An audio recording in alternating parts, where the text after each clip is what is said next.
Man. Can you believe what I just heard?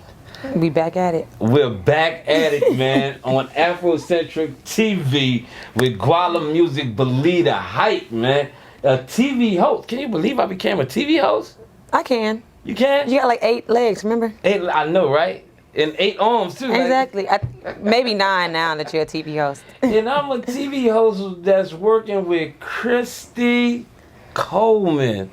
That name has a lot of power on the end of it, man. It does. I know my great-great-grandfather was a Coleman for the Come on, man. We go strong. Yeah, especially the women, man. The Coleman women. Boy, we bang. We fight through anything. Man, you better believe the hype, man. I'm telling you. We're on channel 15.8. 15.8. The 8th wonder of the world, baby. They don't know about it. You figure deal me? I'm ready.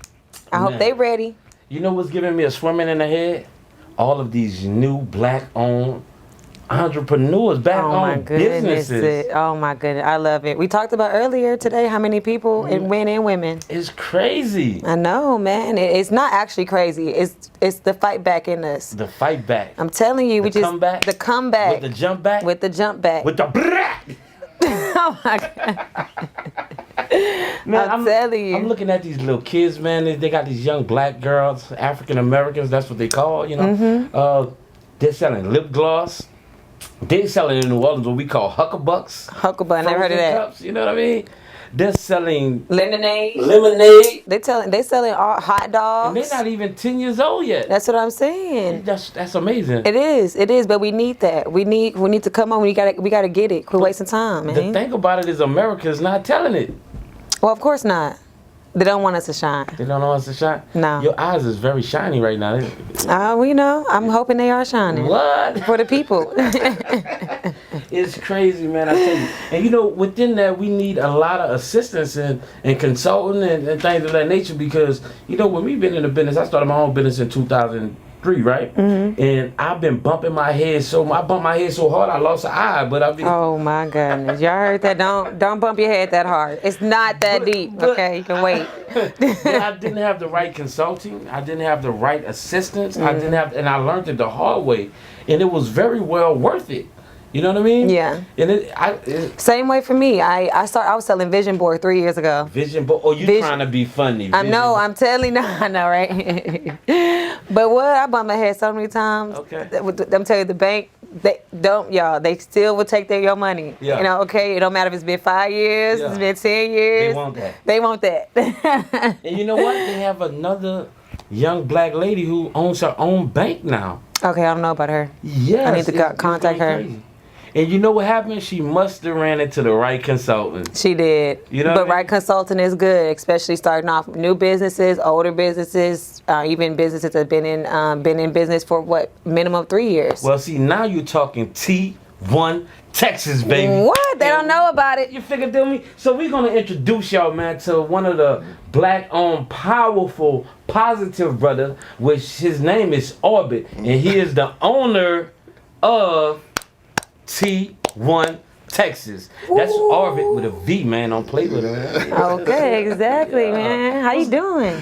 I'm doing great. Thank you for the invitation. Yes. You heard us. We ready. You heard all of our struggles about the consultant. So tell us about what you do and tell us about your business. Sure. I definitely understand some of the challenges of entrepreneurs trying to start their business, trying to launch. Mm-hmm. You're working with limited resources, sometimes limited help. You know, limited support. Mm-hmm. But at T1TEXAS, we try to be very supportive of the small entrepreneur that's just starting out. Mm-hmm. We provide network layer information technology and support, commercial telecom. Really? Ideally for a commercial location. Okay. So any business, whether it's a standalone or storefront or strip center, if you need consultation or sales support for your phone equipment, phone service, PBX system, internet, cable TVs or security system or cameras, and other services, including like point of sale systems and so forth. We're getting into the holiday season, so right now Bluetooth devices are popular, your earbuds, everything for your phone or tablet, and even drones. So what we want to do is present ourselves as a solutions provider for small business owners. That's pretty dope, man. You know, with me being in music, you're right about that. Bluetooth devices are really like coming back. You remember the old school radios, the big radios? They have the new Bluetooth ones, man. I seen DMX doing it. You know what I'm saying? You gonna walk around like that? What? You made me want to get one of those. You know what I'm saying? Tell me, OVIT, man. Me and you met at a very, I call it exquisite, but it was a very sentimental thing to all of us that was there. Of course, with Zarel, you know what I mean? Right. When we did the thing, we let off the balloons for the yes, loop. we did. Yes, the lupus awareness is something I'm very involved with. The Gibson Lupus Resource Center. Definitely. So I do the lupus walk. I support their initiatives because I have a few friends who suffer from that. And so you and I, we met and we linked up. Man, we linked up. I think we kind of been missing each other for a while, but I'm glad we were able to get connected today. Yeah, and it's crazy, right, Christy? Because me as well, right? So it's crazy because when me and him met, right, we was doing that, you know, definitely supporting one of our great friends, you know what I mean? Shout out Z, you know, I call you Z. And we talked about black businesses and black dollars. That was like one of the bulks of our conversation, right? Okay. And that was like possibly about a year ago, if I'm not mistaken. I'm close to it, right? And we kept on working, and now look at us. Look at y'all. No, I mean, it's beautiful. Yes. A year later, and you spoke it into existence, right? And then now you're moving towards it. Why is that important to you? Oh, it's very important for me. You know, for me, my parents were business owners, and I saw how difficult it was in our community to support each other, because as a people, we do consume products and services in the billions of dollars. Yes. Some of that money could be recycled back into our own communities. I agree. We have a large discretionary income. The economy is stronger than it's ever been, and unemployment is lower than it's ever been. And so there is no reason why black families and households cannot benefit from the upside of what we're seeing in the economy, as well as the stock market. So for me, on the business side, as black business owners, we also consume products and services as well. We need office equipment, we need paper, we need devices, we have other things that we use, and it's important for us to create an environment where we're using each other, okay? And if we do that, then we will lower unemployment even further, create jobs for our people, and create that residual income that we're looking for. Definitely, and I totally agree with that, man. Just, I've been doing a lot of thinking, right? And I would like to commend you for being here, because this show is about black-owned businesses and about the struggle of black entrepreneurs and about the finances and the voice that we have, right? And about us assisting and helping each other, like you say, right? But I commend brothers like yourself, because you're a very well organized and very well structured business that has its own platform, right? And I reach out to a lot of our people to help them expand their brands. Not only is I'm helping them expand, or we helping them expand their brands, they're helping me to expand mine as well. One hand wash the other. But because of the way that society have us manipulated, it's hard for the younger brothers who business is not on your caliber to come here. So for you to be humble enough and open enough and be the real you, authenticity. To get it out. Come on, get it out. You Piccadilly, okay. I really appreciate that, man. What I would like to ask you is, when you met me, because it's a little personal, when you met me, what made you decide to open up, help us gravitate towards each other? That's a great question. You know, for me, I've worked in sales my whole career, okay? And I don't presume anything. The key is, with respect to networking, you and I can form a relationship, or Christy and I, and there's a whole story behind Christy. I want to know about that story. But what's interesting is, I can form a relationship with you, but the key to the power to networking is I don't know who you're connected to. See what I mean? See, with Christy, I was connected to her mother first, and we had a relationship. We had done business together. Next thing you know, I'm like, wait a minute. Gotta meet the daughter. She dropping names. I'm like, I already know your mother. Yeah. You know what I mean? And so that's how small the world can be. So the key is for us to not be so presumptuous, not be so arrogant, and not look for ways that in this marketplace, yes, I have competitors, but I try to seek out opportunities for collaboration. Are there opportunities that you and I can work together on some things? Let's do that, because that then multiplies the power of what both of us are doing. Definitely. I'm not when you and I met, I wasn't in a position to turn down anything. Yeah. And I'm not in that position now. So I try to remain open-minded to all things, and then whatever happens to fall my way, I'll accept that. That's really dope. I like that. Definitely. I like that a lot, and especially with you, y'all connecting together, raising each other up. That's what black men need nowadays. Y'all need to be working together. So I tell you what I like to do.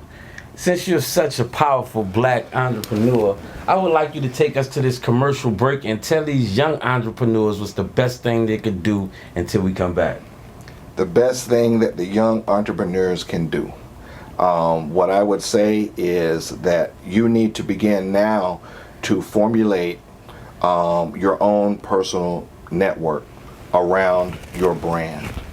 Begin to collect email addresses, phone numbers, and establish meaningful relationships with these people. Don't call people in when there's an emergency or when you need something. You need to fill those gaps, have an ongoing relationship with your friends, with your supporters, with your investors. And if you do that, you will lay the groundwork for future success. Now, That's definitely beautiful. lay the groundwork, and we be right back. Believe the hype.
All right, y'all, we are back with Believe the Hype. I'm Christy, I'm with Guala Music, and then we got OVIT here. We are so excited to have you. We are learning about consultations on the businesses, big and small. Yes.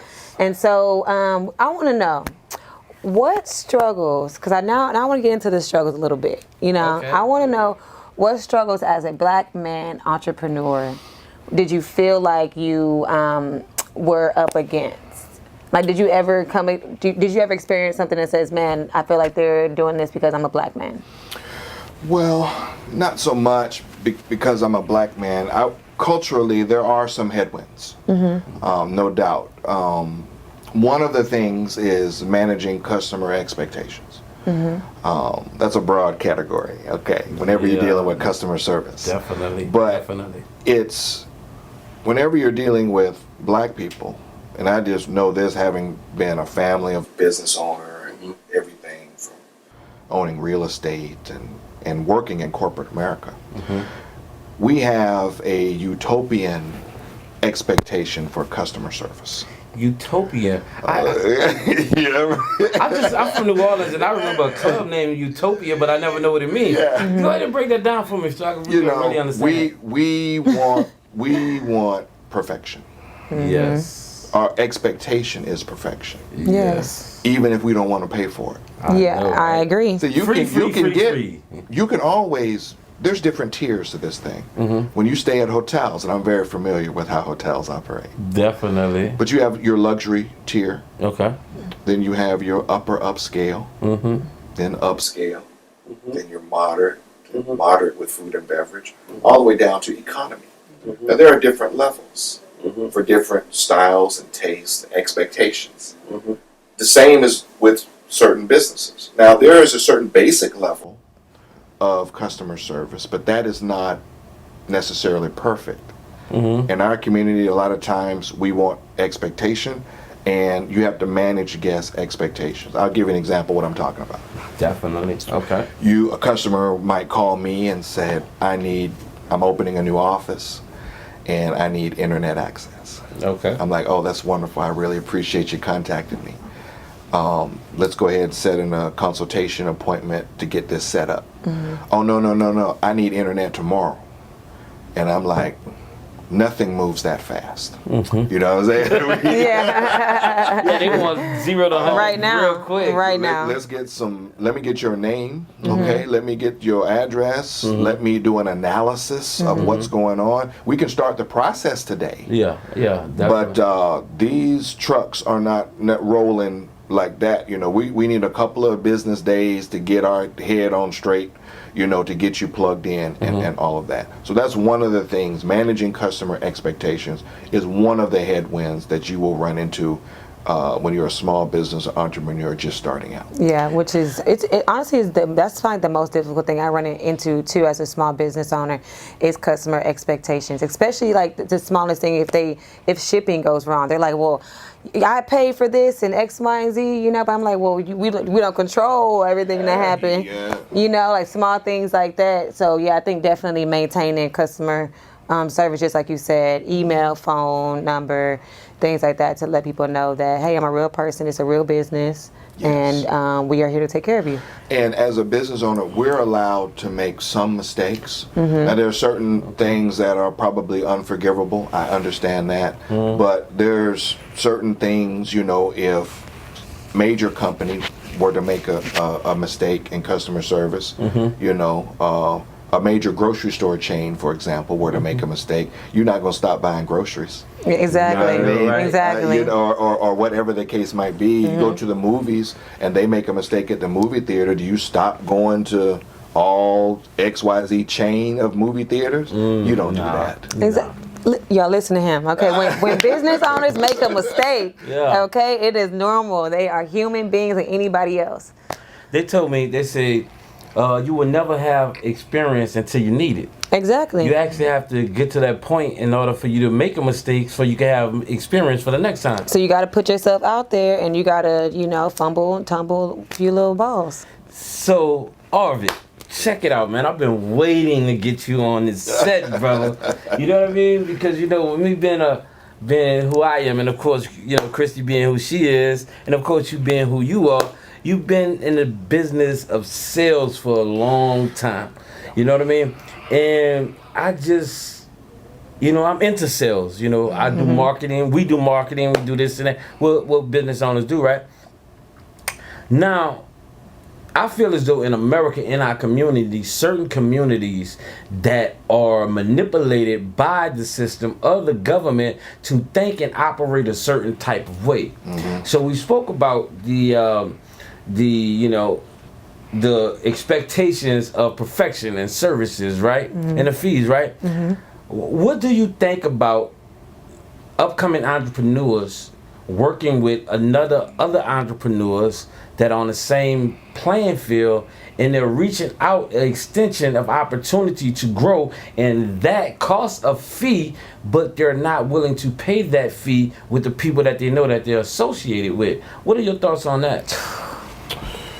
Well, you know, a person is allowed to frame their pricing and their services around a certain model. For example, you might have a business that you don't work on weekends, or you don't work a certain side of town or whatever. Right. Or if you do service accounts on the weekends, maybe there's a higher fee involved. Okay. Or something like that. Now, you can, in those instances, I would urge customers or business owners to partner, collaborate with other businesses and say, listen, where I'm weak, you can be strong. If you're a makeup artist, I'm doing makeup for this particular clientele or this particular thing or this particular price point. I have a customer that I can't service. Don't just let it fall by the wayside. Refer that to one of your sisters that within your network, within the industry, and let them benefit off of that referral. And in some instances, maybe charging a fee is appropriate, because none of us work for free. And then these cars need fuel, tires, oil changes. So it's like, listen, I'm willing to work with you. I'm not trying to make a profit off of you, but can you meet me halfway on this thing?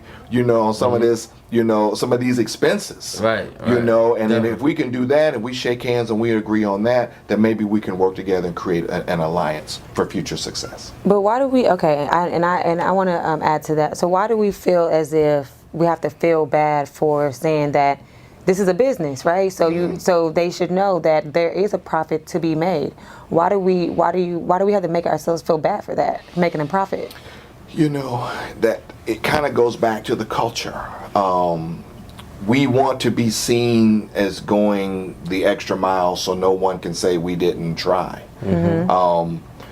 But at the same time, you can go in the hole that way. When you start giving everything for free or everything at a discount, if you're doing business but you don't ever pay yourself, then why are you in business? Now, if we're doing something, if something is nonprofit, if it's a nonprofit organization or we're doing something for charity, my thing is, let's call it charity and be done with it. And that way we all know we're all on the same page. Right. This is for charity. Right. Okay? But if we're in business, that means I get to leave the event with some money. You get to leave with some money. You get to leave with some money. Right. And make sure it be an even split. Exactly.